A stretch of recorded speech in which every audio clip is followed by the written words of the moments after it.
ever worried that you might be the cool kid? You wear the latest fashions on top of all the trends. Or have you ever worried you were too much in the mainstream? Always so generic, more normal than your friends. Well, we've devised a test to put to rest your fears. There's no need to panic if you lend us your ears. Tonight you can't sleep easy after all that you've heard. Cause if you like the show, then you're probably a nerd. Oh, Canon, it's Canon, it's all.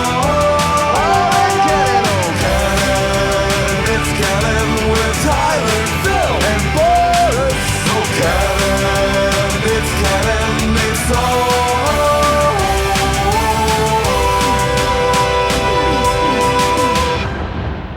in Canon. It's Monday, and you know what that means. It's time for a new episode of the It's Canon podcast, the podcast where we talk about all things geek, the podcast where we talk about all things pop culture, the podcast where we talk about anything and everything, because as it says in the title of the show, it is all in canon. We're your hosts. I'm Boris, and as always, I'm joined by Phil. Happy Monday, everybody. It's our favorite day of the week, a Monday in December. Exactly. Monday in December, getting closer to the holidays, getting closer to Christmas and the New Year's and everything in between. And happy Hanukkah. Exactly. I was literally about to say that. But yeah, so this week on the show, we're going to be chatting about PlayStation and their kind of road to catch up to Xbox's GamePass. We're going to be chatting about Halo. We're going to be chatting about Hawkeye. And then we're going to be giving you our preview of the 2021 Video Game Awards. And there might be some stuff here and there that could pop up. That's pretty much how we're going to spend the next 60 to 90 minutes on this here show, Phil. That sounds wonderful. And I'm sorry to anybody out there for any weird sounds that are going on in the background. But as I told Boris, I'm eating a hamburger. My first time on air. And it's kind of like watching a Rancor monster eat a Gamorrean guard. Yep. Pretty much. It's disgusting. It is what it is. All kinds of pickles sticking out of the edges. Love it. Absolutely love it. Phil, it's just us this week. What's going on? Hopefully Tyler's feeling a little better, but I know he's a little under the weather, but he'll be back next week. But yeah, Phil, how's everything going? How's life? How's the past week been? It's been a little bit of a quiet week, I'll be honest. I have been on a technology drive lately, in that I switched my cell phone. Yeah. And I got a Pixel 6. And this is just a casual thing, right? Yeah. I've always been a fan of the Pixels. I'm not endorsing or reviewing it or anything. Exactly. But I did find that there was something weird about this that drove me a little bit nutty. And that is, in Canada and in the States, they've passed this communications law because of all the spam callers. They've told the telecommunications companies that they have to put in this anti-spam feature. Now, Thursday, I got about 10 spam calls. Friday, I got 15. And I was, you know me, Boris, Angry Phil was inhabiting this frame. For sure. That Friday.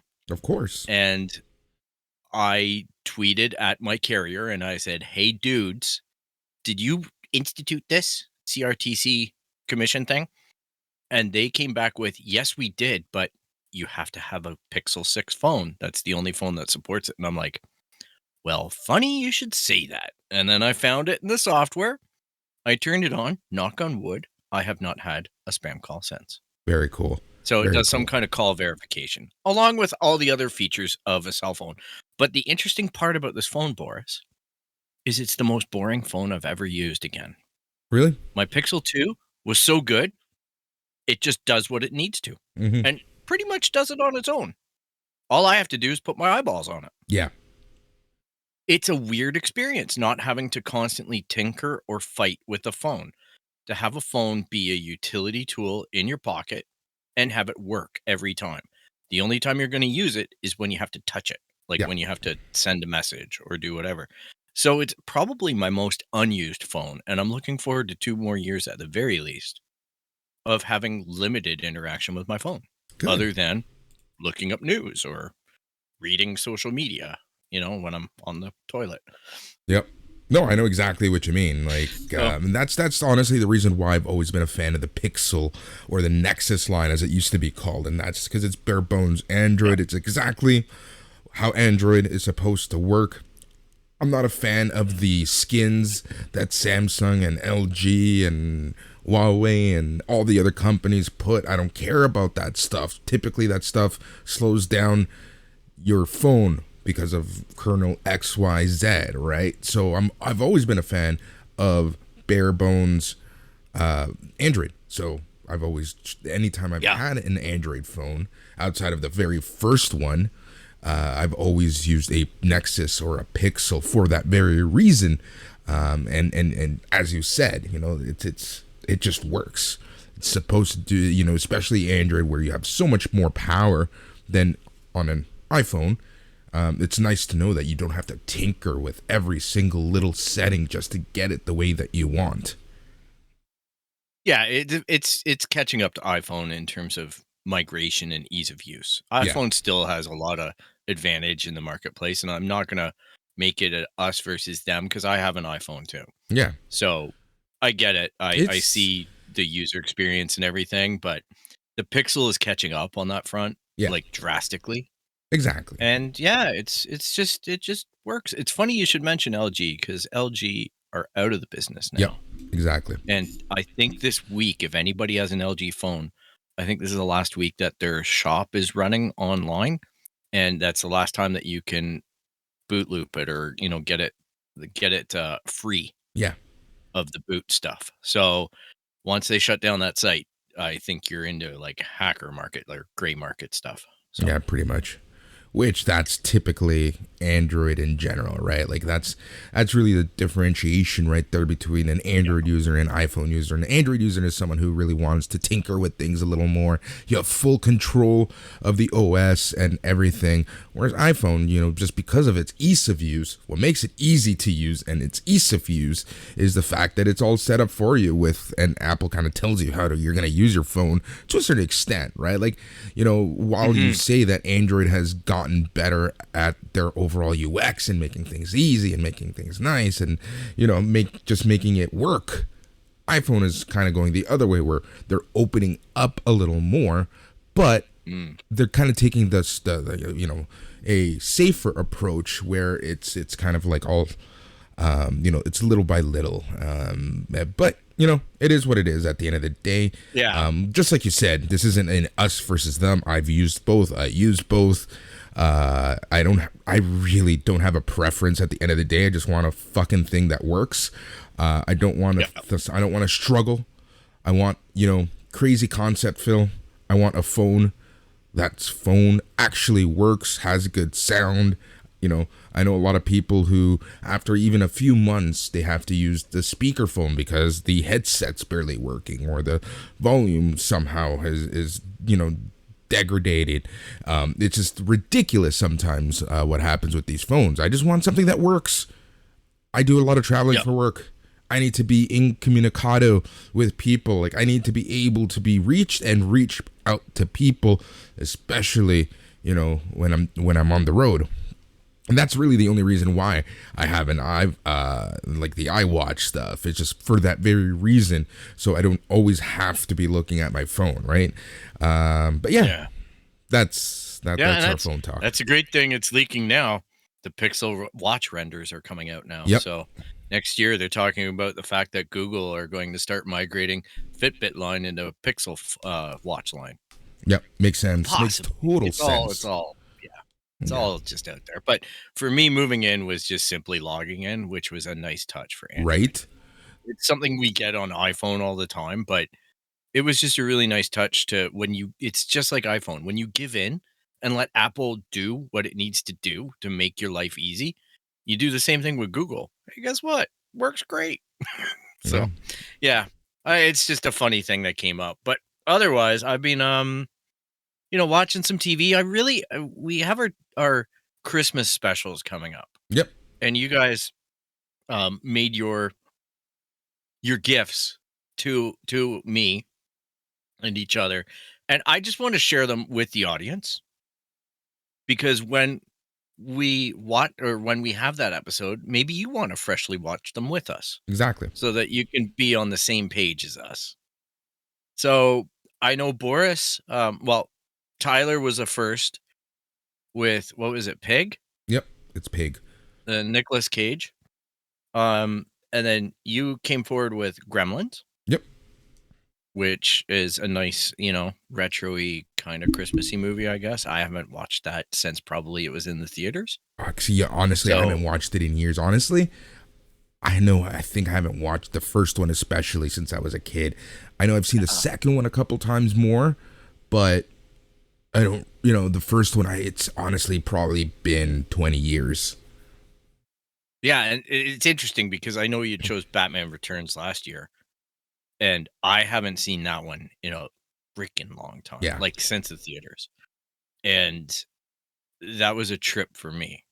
So I decided to go with, I really wrestled with it over the weekend. I just wanted you, and hopefully Tyler's listening in from his bed or whatever, but get better soon, buddy. Yeah, I wrestled with it and I wanted to do a holiday one like I did last year and whatnot, but I'm not feeling the holiday season. Yeah. So I decided to go into that nostalgia bucket and I pulled out Labyrinth. So, what a great gift, but David Bowie's Unit. So, you know what? Honestly, I haven't seen that movie in years. It's a movie I've been wanting to watch. I just don't, honestly, I don't have much free time right now. Any quote unquote free time is already spoken for with other stuff at this point. So yeah, no, that's an awesome choice. I'm going to really have fun watching that. The Christmas special will be out on Christmas Day, Christmas Eve at night.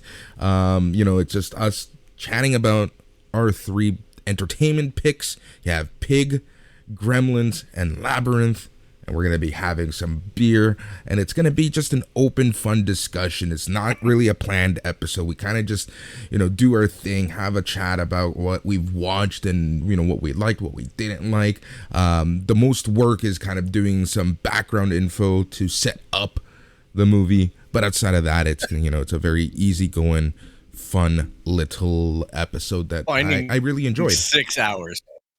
Finding 6 hours. Well, because I don't know about you, but I was derelict in my content duties other than Hawkeye. I watched Hawkeye, but I haven't touched Masters of the Universe Revelations or whatever season 2. I haven't touched like Cowboy Bebop. I finished the other week, but I've been completely absent on stuff and I know it's piling. Yeah. And that's the worst part is like, I'm like, oh man, there's so much. Like The Expanse starts this week, season 6. Yeah. Yeah, there's just a lot of stuff, man. Wheel of Time. Like, I'm just like, holy cow. And then Book of Boba Fett. Like, it's nuts. It's a crazy time. I blame you. Oh yeah, for sure. And that's the thing. I'm so behind on a lot of stuff. I've been off, but honestly, it's just been so crazy. I've just been trying to catch up, really keep my head above water. Nothing bad is going on. It's just I've just been so busy the past few months with the Sunday night's main event stuff. With work. Even though I'm off, I'm still kind of doing some stuff this week. I actually have a couple important meetings that I have to set up for and do a bunch of stuff, and customers are asking for stuff at the end of the year. So I've been good and busy there, but honestly, the only thing I've really been able to watch was I finished season 5 part 2 of Money Heist this weekend. Came out on, I want to say, Friday. Pretty much watched that last night, this morning. Still going on like zero sleep basically. I don't know why, just haven't been able to sleep properly. And then right before we started recording, like this afternoon, I was watching Working Moms. I absolutely freaking love that show. I don't know why. It's just a fun show to have on the background. You don't really need to pay too much attention, and it's right there, right? Like it's a good old Canadian CBC show, kind of like Kim's Convenience, kind of like Schitt's Creek and whatnot. It's funny. I was watching I did have in the background a Texas Ranger show on, Hmm. like a warden ranger thing, and I found that was quite interesting for background. Like there is something about reality TV. You were right There about that, is. so I'll give you Honestly, the credit. thing about reality TV for me is, I can only watch, especially right now that so many TV shows are focusing on COVID, talking about COVID. I'm not by any means, by any stretch of the imagination, anti-COVID at all. I've been affected personally by it, not like myself, but people around me. I've had family members pass away, but constantly, having COVID in your face, it's mentally draining, man. So with a lot of TV shows focusing on COVID, I've just been having a really hard time watching some of these dramas and whatnot, like your Grey's Anatomy, even like it's just been tougher to watch and get your head around it and stuff like that.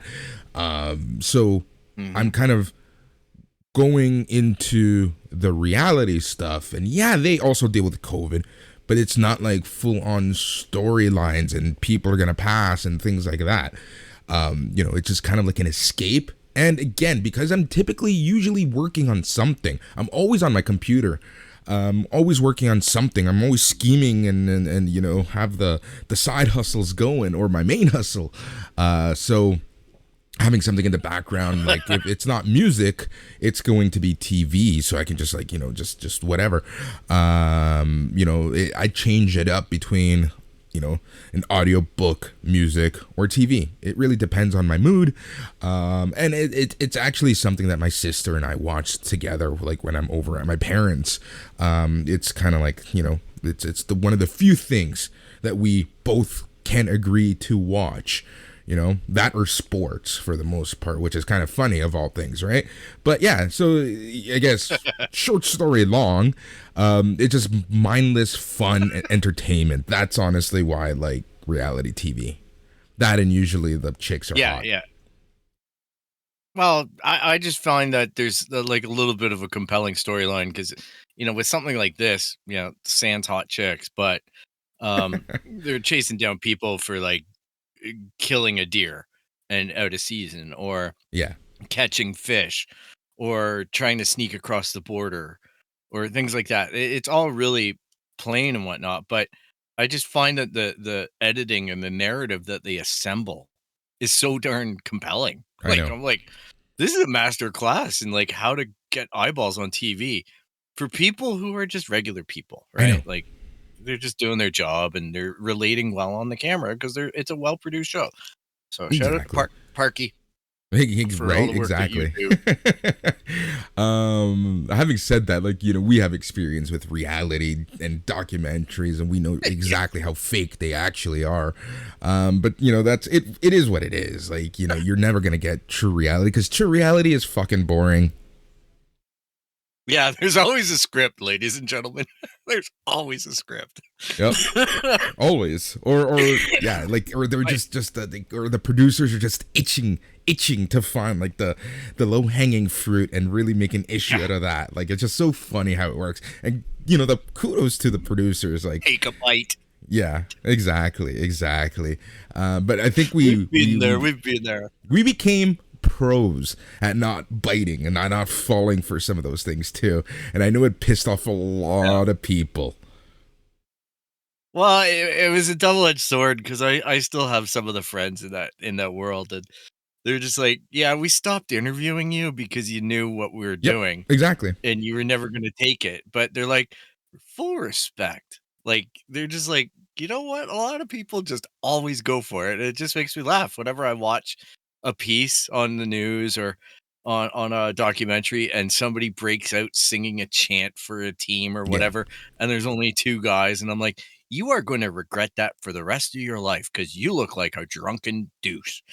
And it's just hilarious, but Two words. I know what you mean, though. I'm Two sick words, of the Phil. COVID. And this is the reason, honestly, why I'm always careful. And you know exactly what I'm going to bring up. Evil Bert. Yep. Yeah, Evil Bert. Yeah, exactly. Evil Bert. Listeners, go YouTube, Evil Bert, Breakfast Television, Vancouver. Oh, you're gonna love it. It's honestly one of the most entertaining things, and this is the reason why like Phil and I really learned when we were in that section of our life to kind of avoid a lot of things, and it was to the point where people stopped wanting to talk to us. They would rather talk to regular members because the regular members would more likely bite at a lot of stuff. Or this is, I think you knew this. I never really admitted to this, but I would tank interviews on purpose when they tried getting me to, like when they threw the bait. There were times that I literally tanked interviews on purpose just to fuck them up. What I did was, especially near the end of my tenure, we had a lot of misogynistic stuff from the general crowd and other groups that were trying to be asked about with us, and I refused a lot of the interviews because I told them, if you don't want to talk to me when there isn't controversy, then you're not going to talk to me when there is. Yep, exactly. That's not the type of interview that I am. But I did go through with interviews with people who were on my beat. Yeah. And yeah, I know sometimes an interview just goes bad. You're just on the wrong frequency. But other times I would always, I figured out how to turn the question. Yeah. Or the amount of times, political thing. Right? What's crazy, Phil, is the amount of times that these interviewers, especially radio people, I found, were just not ready. They had no fucking idea about anything. You can tell that they read headlines 10 minutes before they got on the phone with us.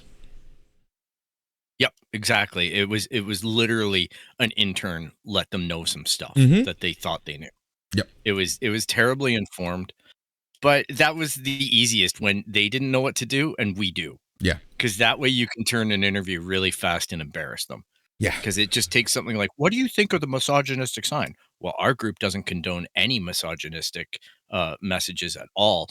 And we have a membership plan that will eliminate the person from being in the members list. But then it's like, but how about we talk about our charity initiatives? Yeah. And things like that. And I just spin it like a politician. It was just like, oh, this is ducks in a barrel. Yeah, but what's funny is that, like, you did that and it was great. I did that and, I misrepresented the group because I embarrassed the interviewer. Oh, I think everybody tuned out and just didn't care what I was doing. Every eyeball was on you, man. I know. Oh, I know. It's funny. Which, it's just amazing that I continue doing this stuff and I put myself out there. I was having this conversation just a couple days ago with someone, and she was basically saying just how thick of skin I have, and it's like she has no idea about my Red Patch Boys days, about my soccer life. It's like you have no fucking idea how thick my skin actually is. Yeah, it's true. You gotta get it. But to your earlier point, I'm sick of all the COVID stuff too. I can't watch the news and stuff. It's just too much bad news. Yep. So that's why we have things like, reality TV or the fantasy TV and the sci-fi and all this other stuff that we geek out on this show and whatnot. It's we've got that ability to rope into something fantastical that, takes your mind off of stuff. Actually, one thing I did start watching last night is Lost in Space Season 3. It's on Netflix now. Yep. And I gotta say, damn, like, production quality's there, guys. Like, I'm out of all the stuff that blows me away about how many things get canceled off of Netflix, 3 seasons of Lost in Space feels like I want to sing off the rooftop because it's something that I don't really care about, but damn, it's well done. And it got 3 seasons. Like, the issue that I have, that's typically the magic number of seasons of that first contract, right? The issue that I've had with Lost in Space is that, dude, the show came out April of 2018, and we're only on season 3. Like, it's lost me. So every time that a new season has come out, I've had to essentially rewatch the entire show just to remember what the fuck was going on. Which, again, not a huge issue, but that's the flip side of that, right? Like, it's great, but especially the way that we consume content now. That's a big problem with the way that Netflix does it, especially. Yeah. Because now, like, look, Cowboy Bebop was everything in my news for like a week.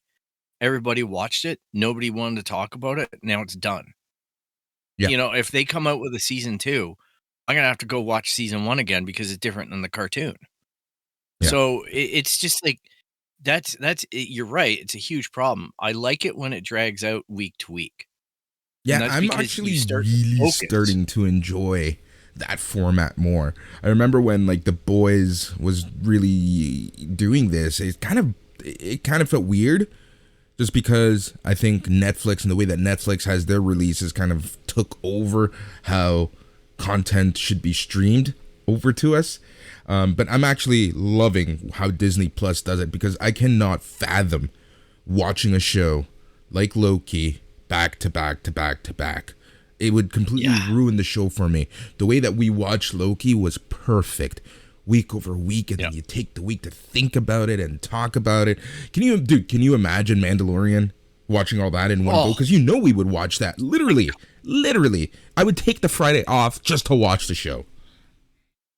Like, this is the craziness that is that show too, and because of that format, it's like, look how much banter. Like, the success of the Mandalorian is 50% Grogu or Baby Yoda. Let's say 40% Grogu, 10% Mando, and 50% Fridays, and letting a whole week of speculation Star Wars nerdism happen. Yep. Because look how many people lost their minds, and how many sites.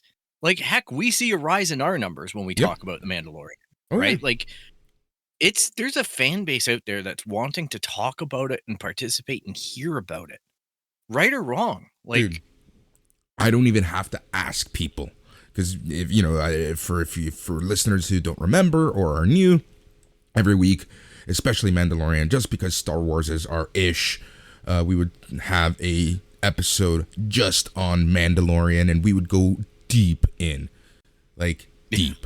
We're talking our analysis is longer than the episode itself, just because the guests that we had would just, they were just as enthusiastic as us talking about and reviewing the show as we were. So some episodes were 90 minutes. Anyways, point is, I wouldn't even struggle to find people, and we had some pretty awesome guests. We did. So we're gonna do it again. I think we're gonna do it for Book of Boba Fett. I think that's the plan. I would love to, but we've only got 7 episodes. It's a shorter run, fine. Ladies and gentlemen. Nothing wrong. Even better. Expanse season 6 is 6 episodes, so I prefer less is more. If you're gonna dilute it and put filler in, because I think they're getting really sensitive about that filler comment on episodes. So yeah, this is their counter. Yeah, exactly. So, we'll talk about it offline, but I can almost guarantee listeners you're going to be getting a special episode when Book of Boba Fett comes out. And every week we're going to have new guest chatters talking about it, because we've made some people who constantly, friends who constantly ask us to come on the show now, just because they've had fun chatting with us. And, it's a fun freaking time doing that. So that's how we'll handle that. But yeah, it's so funny. And I think you're 100% right. It's podcasts and nerd sites and pop culture. YouTube. Yeah, self-produced stuff, podcasts, YouTube, and they've really really driven interest into Mandalorian. It's freaking crazy. And it's not just the nerd stuff. Look at what podcasts, YouTube, and websites alike did for a show like Squid Game. Yeah. Oh, huge. And as well, I gotta say, out of my little corner of nerddom, that segment drives Muppet life forward. It's these fan bases and whatnot, and same with the MCU. Anything MCU has got an absolutely massive amount of fan sites or chatter. Yeah, about it.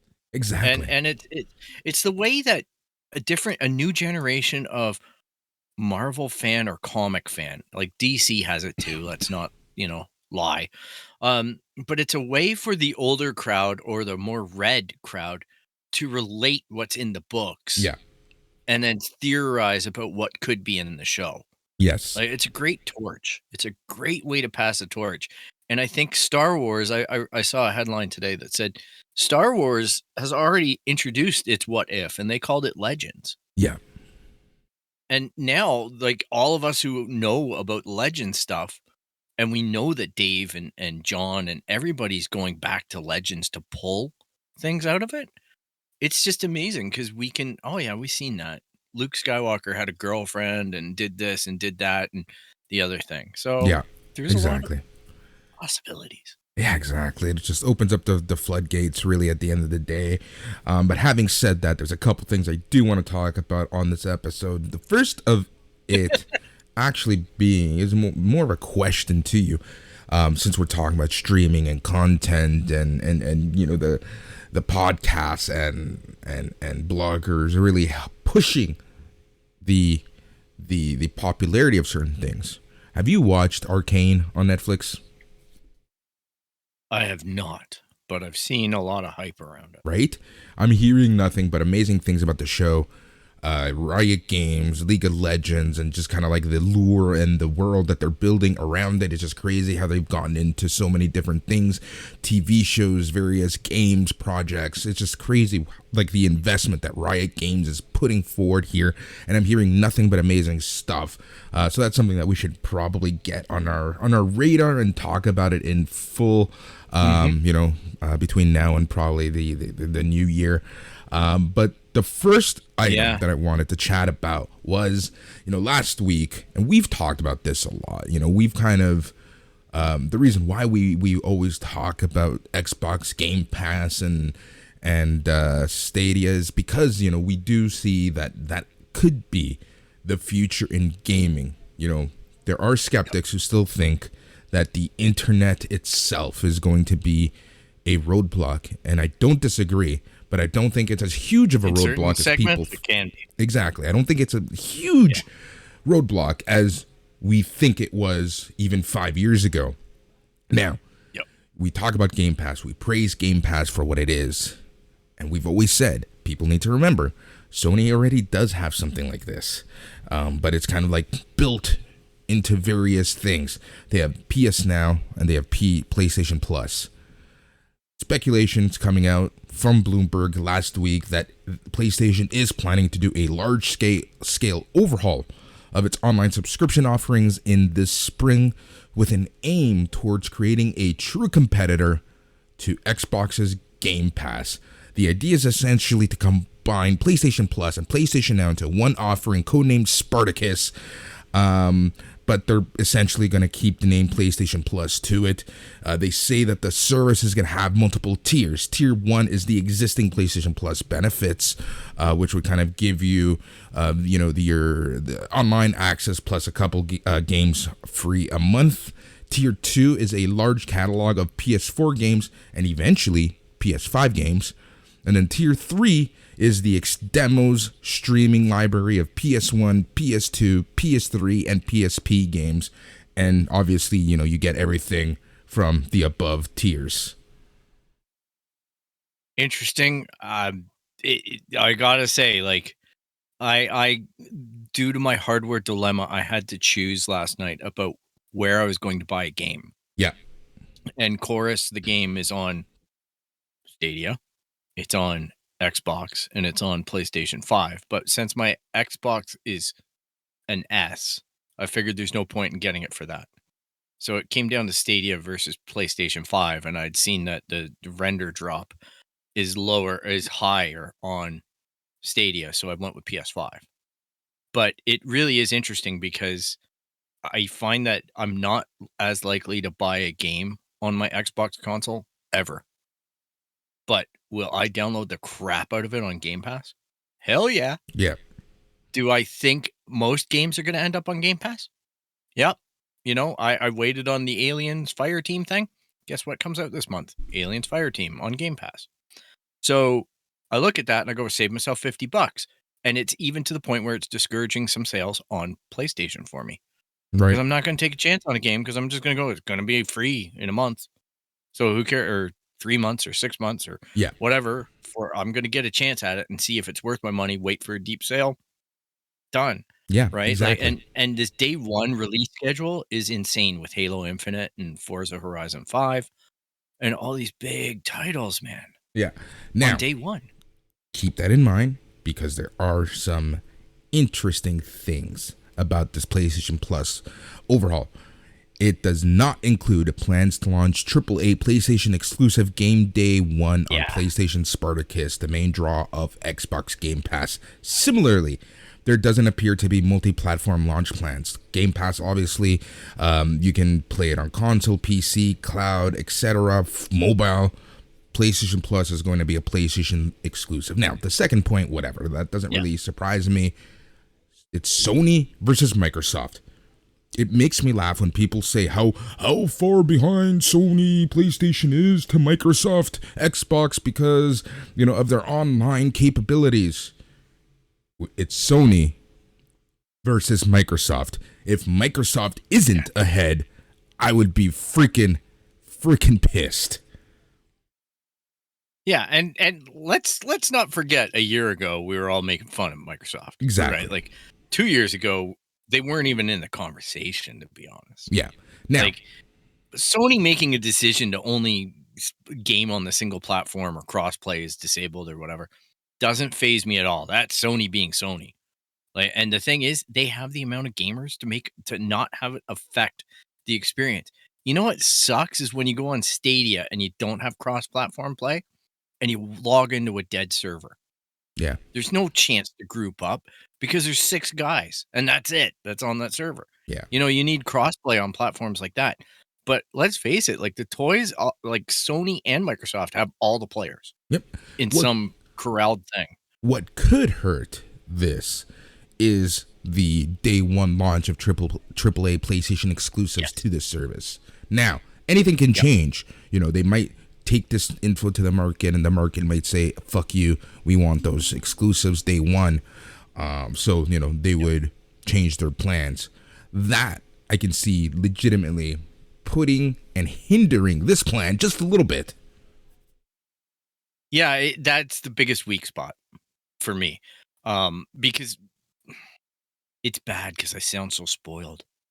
But it's like I look at it and I go, oh, Starfield, it launches like November some odd 2022 or something. I'm like, it's free. It's made by Microsoft. Yeah. It'll be on Game Pass. Like day one. Who cares? I've already downloaded Halo Infinite. I'm waiting for it to go live. Yep. Like, it's just hilarious how spoiled you get as a gamer. And the funny thing is that Xbox this week, or I guess with the Game Awards coming up, which we'll talk about later, but they've been like quietly going about the fact that, you know what? Not a big deal that you can't buy an Xbox X this Christmas. Just get Game Pass. Yeah. Because we've got all the Xbox X's on the background to do your online play with. So you're going to get the benefits of an Xbox X with regular Xbox hardware and just play over the cloud. See, what's interesting is that to me, this again points to the future plans of Microsoft, where I truly do think that they are going to become a cloud software company focused on Game Pass. There was a lot of rumor and speculation and innuendo that PlayStation 360 was going to be their last hardware. I'm legitimately thinking that this could be it, that Microsoft might sell you a box, might sell you something to connect to Game Pass, but the hardware requirements, the hardware, everything is going to be sitting on servers. I truly do think that is the future. That's the next era. That's the next generation of gaming we're going to get. Like, we missed it because of our break on the podcast, but one of the headlines that I was tracking was the fact that Stadia are now whitelisting their service. Yeah. So they're providing the backbone for, I believe it was HBO or whatever, Activision was making a product available to HBO users and whatnot and using Google Stadia. So it was our Batman, Arkham Asylum or whatever. So it was DC people through HBO Max were able to get the game free while streaming it. Yeah. And that was using Stadia's hardware. So it's happening in the marketplace. It is happening all around us. And exactly. It's a fascinating thing to watch because Microsoft are all in on this. So get ready for, I don't know that Stadia is going to be the contender that I wish for No. it to be, but you can bet Sony are doing a lot of work on the back end to take themselves to the next level and try to compete with this. Of course. Microsoft are always going to win this because it's Microsoft. It's Microsoft. Let's remember that. It's Microsoft. They should win.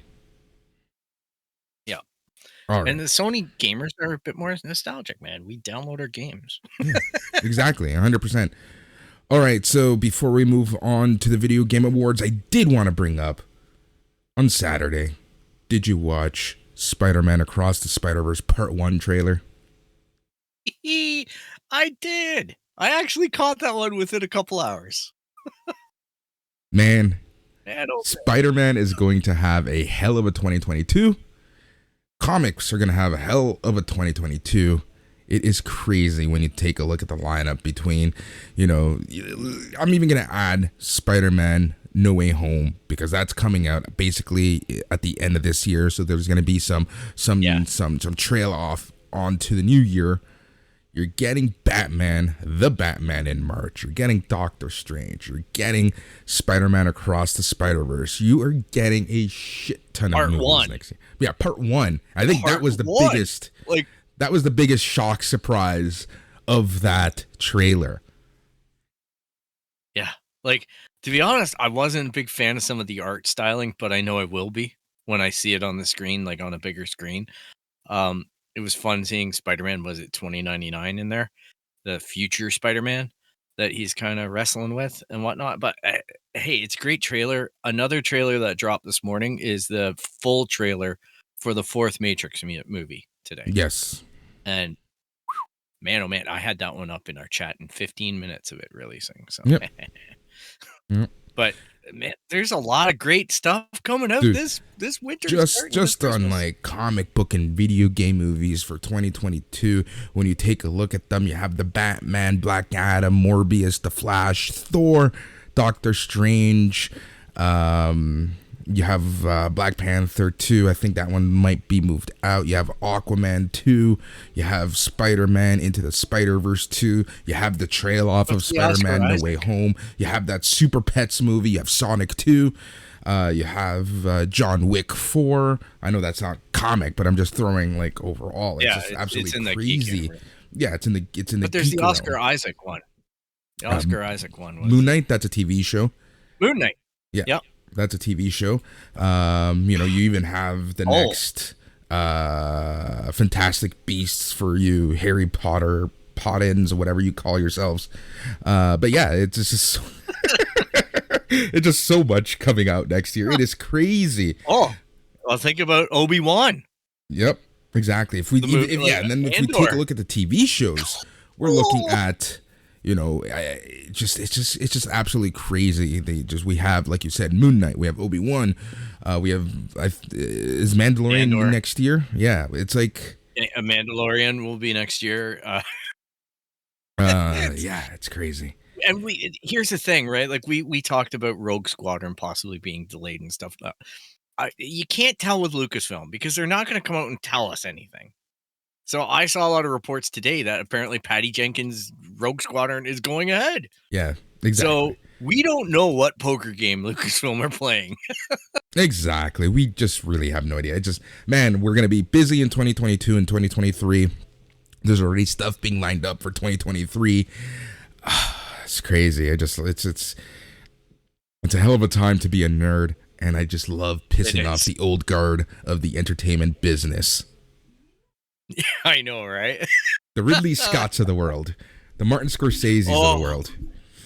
Ridley Scott, every time I see a headline with him, it's a train wreck. Yep. All right. He's responsible for this Gucci movie? Yeah, I know, right? Let's move on to the Video Game Awards 2021. It is happening this week. It is on the 9th, December 9th. You'll be able to watch it on YouTube. Activision will not be there, but there's the Video Game Awards. The past few years have been a lot of fun. It's been getting more coverage, and we've been covering it basically every year that I've had a podcast for it. So we're going to go through some of the major categories. We're going to give you our thoughts on who we think is going to win. How does that sound, Phil? Sounds good to me. All right, let's get to this. The Game Awards 2021 most anticipated game nominees. Whoa. You have Elden Ring, God of War Ragnarok, Horizon Forbidden West, the sequel to The Legend of Zelda Breath of the Wild, or Starfield. Whoa. Whoa. I have to pick. Yeah. My guess. Is that crazy? Elden Ring, God of War. God of War?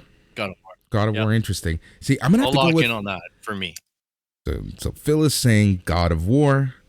I'm going to go with the sequel to The Legend of Zelda because it's the sequel to Legend of Zelda Breath of the Wild. Yeah. It was basically you're probably right. It was basically a toss-up between Elden Ring and Legend of Zelda. The only reason why I would have gone with Elden Ring is because we've seen more of it. We know more of it. Legend of Zelda, literally outside of we don't even know a title. Outside of its existence, we have no idea anything else about this game. Yeah. But it's Legend of Zelda. It could get pushed. Yeah. It could get pushed. And it could suck. It's still No. going to do well. It won't suck. But the thing is that, okay, Elden Ring, yeah, you're right. There's been more of it because it was slated for this year. But Thor Ragnarok was slated for this year. Yeah. And the only reason why they delayed it is because, God of War. The only reason why they delayed it is because the main character got injured and he couldn't voice him. Yep. So they put a hold on development or, did other stuff before they could finish it. All right. Best sports / racing game. You have FIFA 2022, F1 2021, Hot Wheels Unleashed, Riders Republic, or Forza Horizon 5. Oh, Forza. Yeah. For me. Honestly, I think there's no chance that Forza doesn't win this one. I think Riders has maybe the number 2 spot just because it's new and unique. All right. I downloaded the demo and I played it. And I'm thinking about buying it, but I'll buy it when it goes on sale. I missed the last sale. Yeah. I'll buy it, but I was in the middle of Forza when it went on sale, and I'm like, I couldn't pry my eyeballs off that game. Yeah. So everything else, FIFA is the same as FIFA always is. Exactly. Outside of the fact that it's FIFA, it's soccer, worldwide, yada, yada, yada, the game itself, right? It leaves a lot to be desired, especially with the Ultimate Team stuff that's happening in the background. I actually downloaded the demo of it or the full game, the trial, and I didn't buy it this year. I know normally I buy it on Black Friday. Don't care. I'm like, it'll be in GamePass for free next year. Yeah, I'm not even gonna bother this year. So this is one that. So that tells us a lot. And to be fair to your point and our point, Forza is the same as Forza Horizon 4. Like, there isn't any significant difference, but it's just fun to drive around Mexico. Yeah. All right. So this one is kind of a giveaway, and the only reason I'm bringing it up just because of how funny, like, if this particular game doesn't win this category, I will be shocked. And that is for Best Sim Strategy Game. You have Age of Empires 4, Evil Genius 2, World Domination, Humankind, Inscription, and Microsoft Flight Simulator. Who do you think is going to win, Phil? Well, if Simulator doesn't win, I think Microsoft have to take a long look in the mirror. Right. Here's an interesting one. Best Family Game. Because, no two better people to predict this than two single guys. You have... It Takes Two, Mario Party Superstars, New Pokemon Snap, Super Mario 3D World plus Bowser's Fury, and WarioWare Get It Together. Like, look, the Nintendo products probably have an advantage, but I'm going to go with It Takes Two, just because our friend James, One More Astronaut on Twitch, he did a great stream of it, and it got really highly watched and whatnot, and I saw it win another award. Yeah. So... hey, it'll be my outside pick. I'm going to agree with you 100%, but just for the sake of being different, I'm going to say Mario Party Superstars, just because it is Nintendo, it is Mario Party. Okay. Yeah, and it's a solid one. Mario Party's always a good time. Yeah. Best fighting game, you have Demon Slayer, the Hinokami Chronicles, Guilty Gear Strive, Multi Blood, Type Lumina, Nickelodeon All-Star Brawl, Virtua Fighter 5 Ultimate Showdown. Ugh. I'll go with Virtua Fighter just to be weird. Yeah, I can see that, honestly, but I think Guilty Gear is going to win. Yeah. I just picked Virtua Fighter because I'm an old school fighting game guy. And I remember that, the Sega of Virtua course. Fighter. Yep. Here's an interesting one with a very interesting nominee. Best RPG. You have Tales of Arise, Shin Megami Tensei 5, Scarlet Nexus, Monster Hunter Rise, and Cyberpunk 2077. Well, I hate to say it, but Tyler's not here, so I'm going to say it. Cyberpunk ain't on that list. It's there, but after that launch, nope. So I'm going to go with Scarlet Nexus because I've played it. Yeah. And I liked it. I think. But that Monster Hunter, woo, that's got to be probably number one. Because Monster Hunter Rise, I think, released on the Switch and on the PlayStation 5. So I don't recall. I'm going to say Tales of Arise. Okay. Yeah, that's an interesting one there. Best action adventure game, you have Marvel's Guardians of the Galaxy, Metroid Dread, Ratchet and Clank Rift Apart, Resident Evil Village, and Psychonauts 2. This is a hard one. Whoa. What a list. What's the name of this category again? Best action adventure game. Oh, man. Oh, that's a tough one. Go over the candidates one more time. Marvel's Guardians of the Galaxy, Metroid Dread, Ratchet and Clank Rift Apart, Resident Evil Village, or Psychonauts 2. I think what's going to win is Psychonauts 2 or Resident Evil just because of the wide game base. What I want to win is Guardians of the Galaxy. Right. What I think is going to win and what I want to win is Metroid Dread. Mm-hmm. Yeah, and that's a strong one too. Like, it's Metroid. It's the continuation of a iconic game. Yep. And it was very well received. Super positive reviews. You know, it's really hard. And it's Nintendo. There's something about Nintendo and nostalgia with these awards, right? Like when Nintendo does something right, it gets praised for it. Yeah, and when they get it right, they get it right. Yeah, it's bang on. But I don't know. I've seen so much fanfare about Resident Evil. It's not my type of game, but it's undeniable. And they went with such a blitzed strategy of getting it on everybody's console. Like, they just went crazy and started giving away the previous version, and like it was a full-on assault of anybody in video gaming. But Agreed 100%. I just think that might sway a vote if it's possible. All right, the next one is Best Action Game. Back for Blood, Chivalry 2, Deathloop, Far Cry 6, or Returnal. I hope it's Returnal. I think it'll be Deathloop. I think Deathloop, 100%. 100%. I think Tyler would have a really tough time choosing between those two. I think he would pick Returnals. I don't know. Have you heard him talk about Deathloop? But yeah, Returnal, I know he lost sleep over that game. Yeah, I know. So it's Here's an interesting one. I'm skipping best audio, whatever, but we will talk about this one. Best score and music nominees and predictions. Guess which game is in this category, and I think we're both going to pick this game. Guardians of the Galaxy? Correcto. I can't express to you enough. I can't wait until you play this game. You know that I have it, and I have been playing it. Oh, okay. I wasn't sure. I got it recently. I got it for my birthday. Okay, so the nostalgic hit that it is. Like, Yeah. you're sitting there and it's exactly what Tyler said.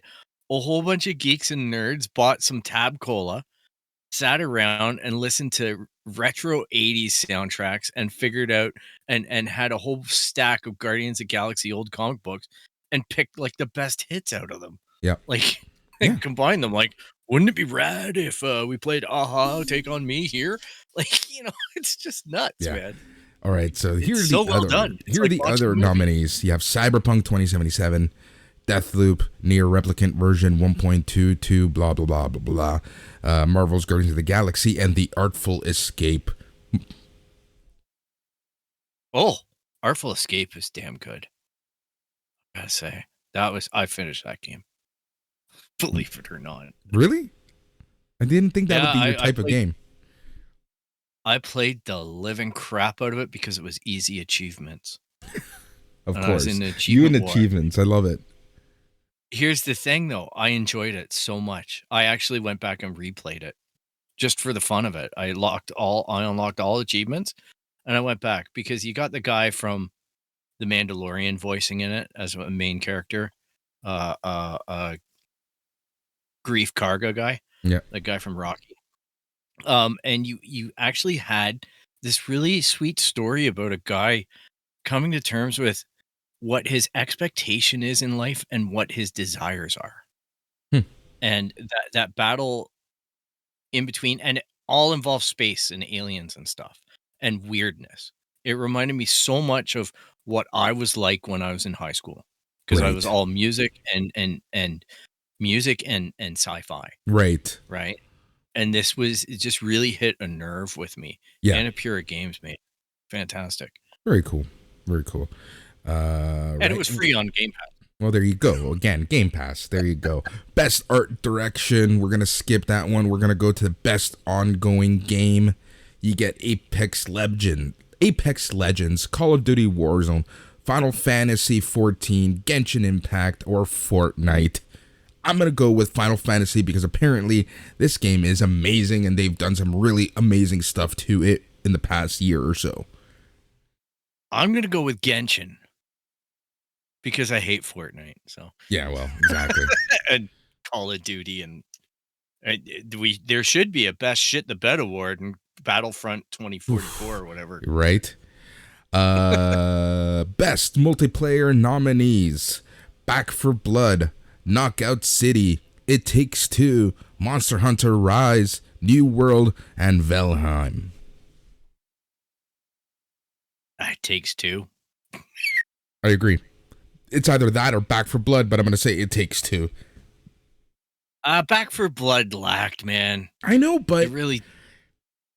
But it is Black for Blood. Like, it was a continuation, and it released in a segment that was otherwise quiet because I played it. I have it on my Xbox. Yep. And it also on Game Pass. of course. Best performance nominees, we're going to skip that one. Best narrative, we're going to be skipping that one. Best direction nominees, we're going to be skipping that one. All right, here's the big one, my friend. Game of the Year 2021 at the Game Awards.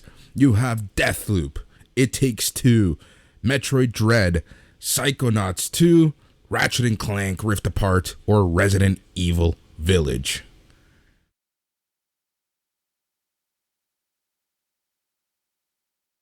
I think probably Dread. Yeah? Unfortunately, It Takes Two doesn't have the legs. See, Game of the Year. Maybe Psychonauts 2. Maybe Psychonauts 2. This is where I can see Resident Evil winning. Or that, yeah, like there's an argument for all of them. They all are in that conversation. Maybe the one that I'm most surprised by is It Takes Two. But Deathloop, like, the only thing that's hurting Deathloop right now is that it was a Sony exclusive and you can't get it on that console. Like, it's hard to get access to that game. Yeah. Well, I guess you can play the PS4 version or whatever, but you know what I mean? Like, to get the true experience. Same with Ratchet and Clank. Rift Apart, great game. Fantastic. Yep. But I don't know that it's got the eyeballs on it, but Dread going to Nintendo, boom, instantly millions of people are playing it. Yeah. Resident Evil, multi-platform. Psychonauts 2, I think it's a nostalgia kick, man. Like, there was a lot of amazing stuff said about that game when it came out. So. Yep. 100%. 100%. I agree. But this is where I do think, just because of the push, just because of the advertisement, just because of the popularity, just because of how well it was received, this is where Resident Evil 2 is really going to, Resident Evil Village is going to just reign supreme. Yeah, strong genre. It's funny what's not in that list, and that is like Halo and stuff, but I think it's just because of release windows. Yeah, it's release windows. 100% it's going to be release windows. We'll see Halo next year for sure. Yeah. Yeah, even Infinite, the multiplayer, they just kind of threw it out there on that 20th anniversary. I know, right? Like, Infinite, sure, we'll go live with it. Which I know there was a lot of controversy on the weekend. I don't know if you want to talk about that. Let's hold up on that. Unless you want to touch on it briefly. I'm just gonna briefly skim it, people, because I'm that Halo guy and I'm looking forward to Infinite. But just really quickly, apparently in the subreddit, there was some threats and some doxing going on for people. So I just gotta say, congrats to 343 for releasing a free Halo, a free-to-play Halo. And I know it's not easy to do a free-to-play thing, and I know that they're working through it. And you're allowed to be a little bit critical of that as a fan, but by no means do you have any right or authority to threaten people's lives or livelihoods over a video game. It just, it's one of those things where I think we lose track of what it means to be a decent human being and not to overreact on things. And it just looks like some people got a little bit too angry. So gamers getting angry? Nah. Impossible. Right? Yeah. So I just would feel remiss if we didn't at least mention it, because if you do make that fabled Google search, you might be led to our podcast for not liking 343. Yeah, well, they deserve it though. All right, man, let's get to the main event of the show, and that is Hawkeye season 1 episode 3, Echoes. I believe this week, Phil, you will not be yelling at clouds. You quite enjoyed this episode, and I think that this show kind of turned around with you. Yeah, I'll be honest, like, even in my angry moment last week, first episode was definitely challenging for me. Yeah. Second episode sat a little bit better, and third episode won me over. So now it's a shame that it's a 6-episode season, but I liked what I saw this week, and I gotta say, it looks like the rest of the internet did too. Yeah, by and large, it was very well received, to say the least. So we see who we suspect, at least right now, is the leader of the Tracksuit Mafia, and that's Maya Lopez. Maya Lopez is a known Marvel character. Originally came out, I want to say, Daredevil #9 or something like that. We kind of get some of her backstory. We find out that she is in fact deaf. I kind of like how that's becoming this overall theme in this show. The only apprehension I've seen from feedback that I had from a friend was that it seems to be the show is becoming the deaf person show. Like, everything's relating to deafness.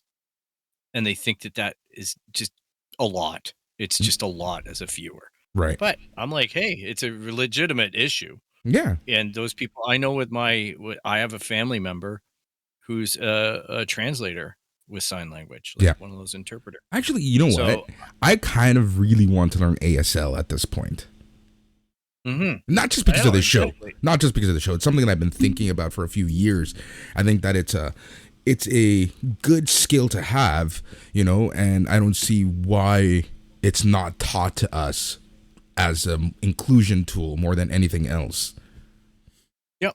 It breaks down barriers, right? Exactly. It's that simple. Exactly. All right. So Maya Lopez interrogates Barton and Bishop about Ronan because Ronan apparently killed her father in the past. Barton manages to kind of free himself. He fends off the tracksuit mafia. Though through this fight, Maya Lopez breaks his hearing aid. So for most of the episode, Clint is deaf. We kind of get a fun little action scene.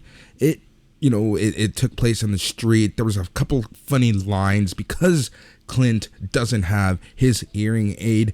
Him and Bishop are kind of like trying to communicate in their own way. So we're kind of seeing that dynamic of these two, and they're having to kind of get along with in the not so traditional way. Yeah, it was fun to see the chemistry. It's starting to make you relate to the characters. Yeah, because you can only put yourself in that position and the stress, and you're like, okay. And yeah, the chase scene had a lot of comedy and whatnot in it, and maybe even some Marvel breaking stuff for timelines, but it was still great. It was fun to watch. I wasn't thinking about that stuff when I watched it. Yeah, exactly. So yeah, they obviously get free. Cassie advises Maya not to get into trouble with her uncle. I love how like they're really stressing this person out a little more. Now, what? I just think it's funny because we all know who the uncle is, I think, and it's Helen all along, like it's just like we called with Captain Winter Soldier. I think we're to that point. Like, when's Kingpin come into this? You know what I mean? Right? Having said that, we all got duped. We all got duped with Wanda and Scarlet and WandaVision. Like, let's remember that. Fuck. That was just hilarious. Mephisto. But, this episode really did have a huge Easter egg that pointed to Kingpin. And not only any Kingpin, but a Kingpin we've already seen in some sideways MCU on the Netflix shows. Also, the fact that Kevin Feige said that Charlie Cox will be reprising his role as Daredevil in the MCU. Yeah. Come on. It's crazy. I'm like, there's no coincidences, but like, good for Marvel. It's hard to do everything. Like, the fans are getting smart about it. They're doing a lot of research, and the hints are always there. They always have been. You know what I mean? Like, when you go back and watch even WandaVision, I'm like, there's no suggestions of Mephisto anywhere, but we invented that because we wanted it. Yeah. But all the evidence was there to point to Helen Harkness all along, like, or Agatha Harkness all along. Yeah. Like, all of it was there, Harkness all along. Like, oh crap, we overthought it. So it's interesting. Maybe it's not Kingpin. I don't know, but I know like next week we're confirmed with Black Widow's sister being in it. So there's a lot of marveling going on here. And it's not there is a lot of marveling going on in this show. But yeah, so they being Kate and Clint, want to learn more about the Tracksuit Mafia. They want to hack into the criminal database. Kate Bishop is locked out of the system when she's attempting to bypass security. Barton encounters Duquesne, who essentially right now at this point has Ronan's sword, and that's kind of where we get the cliffhanger. The majority of this episode was really the backstory of Maya Lopez, introducing the fact that she right now is the supposed leader of the Tracksuit Mafia, but there's someone above her, this uncle character, and the other portion of this episode is really the car chase scene when they were trying to get away from the Tracksuit Mafia. Yeah, and the Maya Lopez stuff mirrored Kate Bishop's origin story. Like, my dad's dead. And you know what I mean? Like, there's so many parallels that I'm like, okay, so we're setting up the same character from different ends of the spectrum. And this right. kind of goes back to what we talked about in Falcon and Winter Soldier, and that is what defines a hero versus what defines a villain. And I love how they're doing this yet again, these parallel characters, but one's a good guy and one's a bad guy. Yeah, and just like they did in Falcon and Winter Soldier, I think there's going to be a point at which, and I think this is all being done on purpose, because I think we're going to be given a team of bad superheroes and be told that they're good, like Suicide Squad. Like, I think that there's like stuff that's going to happen where, oh, you know, Yeah. that's just what I foresee coming along or down the pipe, possibly if they want to go there. Yeah. Right. I know there's comic equivalents of it, but Yeah, for sure.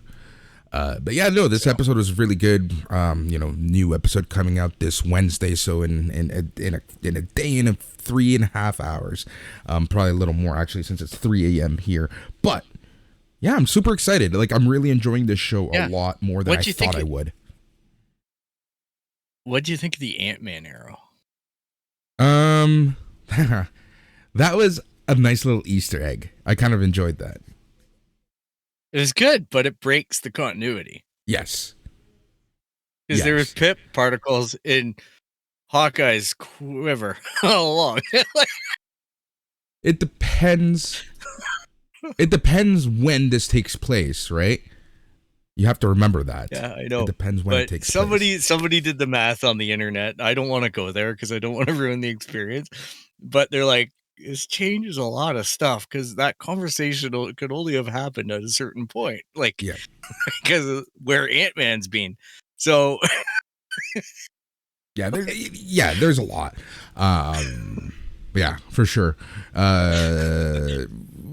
I haven't done any research on it, and I don't know that I will. But you know what I mean? Like, it's fun stuff. It's funny stuff like that. Like, I saw a whole bunch of stuff slamming Black Widow because they had a My Little Pony toy in the wrong timeline. I'm like, that's just a production error. Yeah, that's not them trying to tell us like Michael J. Fox is going to pop out of a DeLorean. Yeah, like now the one thing about this show is this, and again, this could be explained by when and it takes place, right? Mm-hmm. And that is, they're in New York. They're clearly, the Tracksuit Mafia clearly is a known, reputable, for lack of a better word, criminal organization. They're in New York. Where the fuck is Spider-Man during all this? Yeah, it's full of stuff like this is the issue. But this is the issue.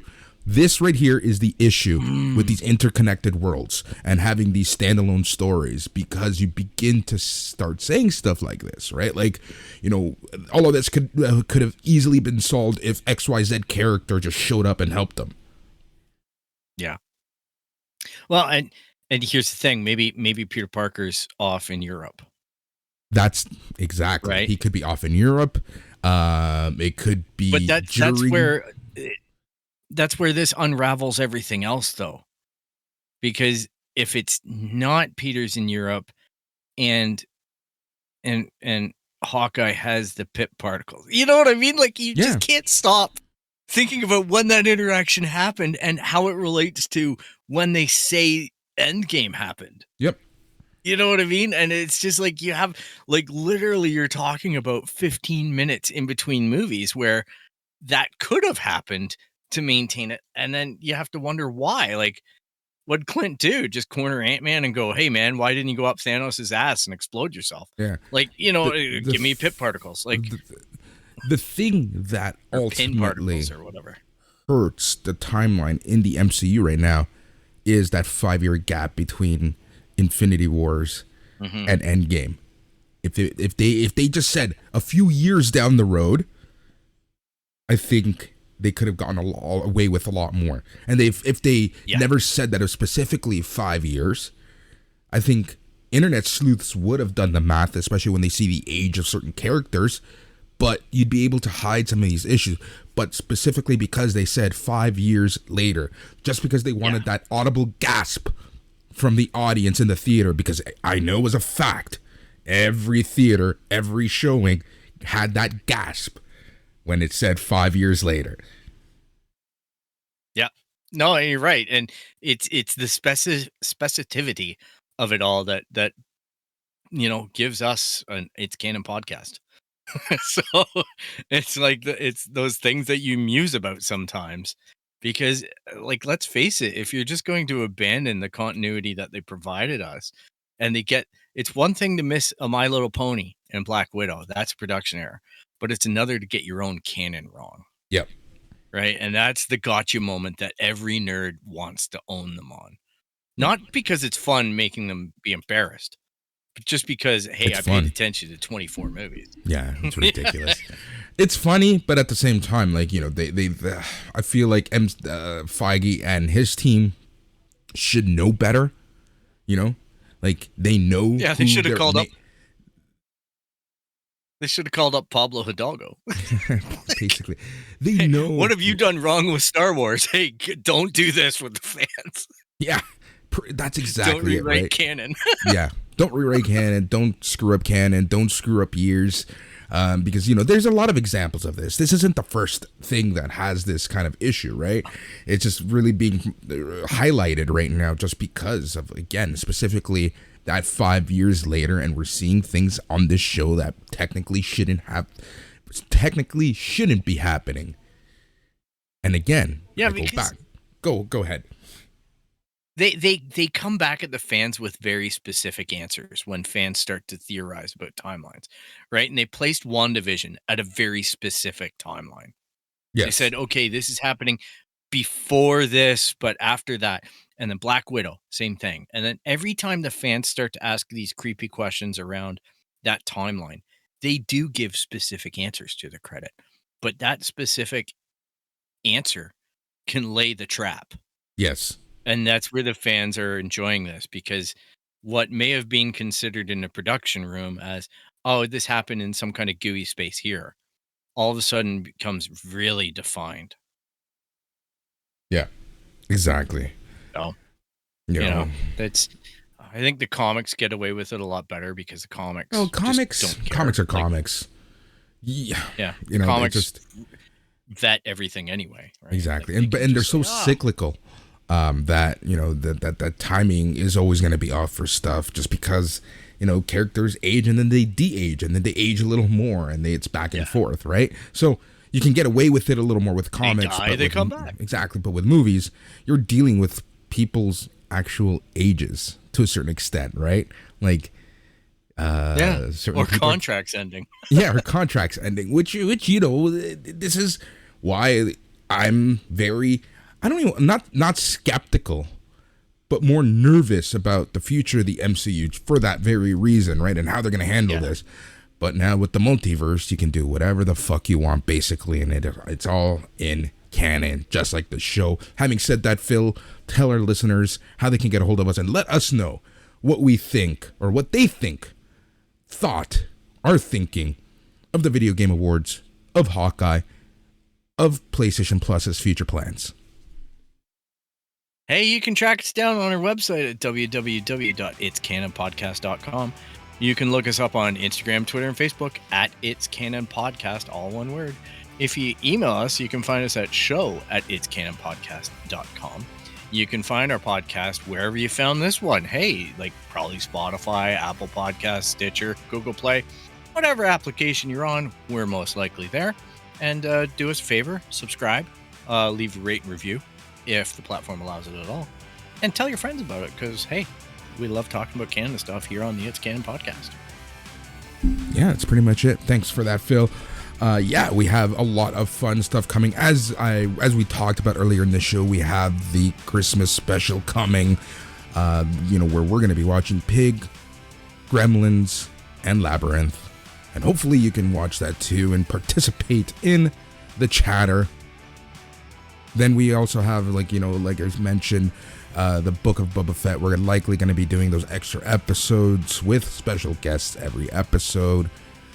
But regardless, thank you for listening. It is the It's Canon Podcast, the podcast where we talk about all things geek, the podcast where we talk about all things pop culture, the podcast where we talk about anything and everything because it's all in canon. He's Phil. I'm Boris.